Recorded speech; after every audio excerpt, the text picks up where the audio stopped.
ఒక గ్రామంలో ఒక బ్రాహ్మణుడు తన తల్లితో కలిసి నివసించేవాడు. ఒకరోజు ఒక పని మీద బ్రాహ్మణుడు వేరే గ్రామానికి వెళ్ళవలసి వచ్చింది. అతను ప్రయాణానికి సిద్ధమవుతాడు. అప్పుడు తన తల్లి అంటుంది, బాబూ, నువ్వొక్కడివే ఎందుకు వెళ్తావు? నీతో పాటు ఎవరినైనా తీసుకెళ్ళొచ్చు కదా అని అంటుంది. అప్పుడు ఆ బ్రాహ్మణుడు అంటాడు, నిజమే, నేను అడవి మార్గంలో వెళ్లాల్సుంటుంది. కానీ ఆ అడవిలో భయపడేంతగా ఏ క్రూర మృగాలు లేవు, దొంగలు లేరు అని చెప్తాడు. కానీ నీతో పాటు ఎవరైనా వస్తే బావుంటుంది కదా అని తల్లి అంటుంది. భయపడకమ్మా, నేను ఒక్కడనే వెళ్ళి నా పని పూర్తి కాగానే రేపు సాయంత్రానికల్లా ఇంటికి తిరిగి వచ్చేస్తాను అని చెప్తాడు. కానీ ఆ తల్లికి కొడుకు ఒక్కడే వెళ్లడం ఏమాత్రం ఇష్టం లేదు. దీంతో ఇంటి దగ్గర ఉన్న కొలను దగ్గరికి వెళ్తుంది. కొలంలో నుంచి ఒక పీతను తీస్తుంది. నువ్వు ఒక్కడివే వెళ్ళడానికి నేను ఏమాత్రం ఒప్పుకోను. ఇది తీసుకో, ఈ పీతను నీ దగ్గర ఉంచుకో అని అంటుంది.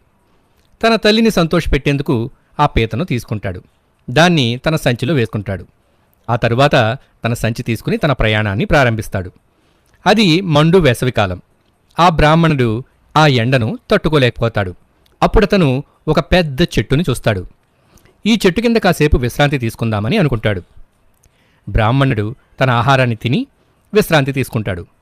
ఎంతో అలసిపోయిన ఆ బ్రాహ్మణుడు మెల్లిగా నిద్రలోకి జారుకుంటాడు. అదే చెట్టు పొదల్లో ఒక పాము నివసిస్తుంటుంది. ఆ పొదల్లోంచి బయటకు వచ్చిన పాము బ్రాహ్మణుడు పక్కన ఉన్న సంచిని చూస్తుంది. వెంటనే ఆ సంచి దగ్గరికి పాము వస్తుంది. సంచిలో ఉన్న ఆహారాన్ని తింటుంది. ఇది చూసిన పీతకు చాలా కోపం వస్తుంది. వెంటనే పాము మీద దాడి చేస్తుంది. పామును చంపేస్తుంది. కాసేపటి తరువాత బ్రాహ్మణుడు మేల్కొంటాడు. వెంటనే తన సంచి వైపు చూస్తాడు.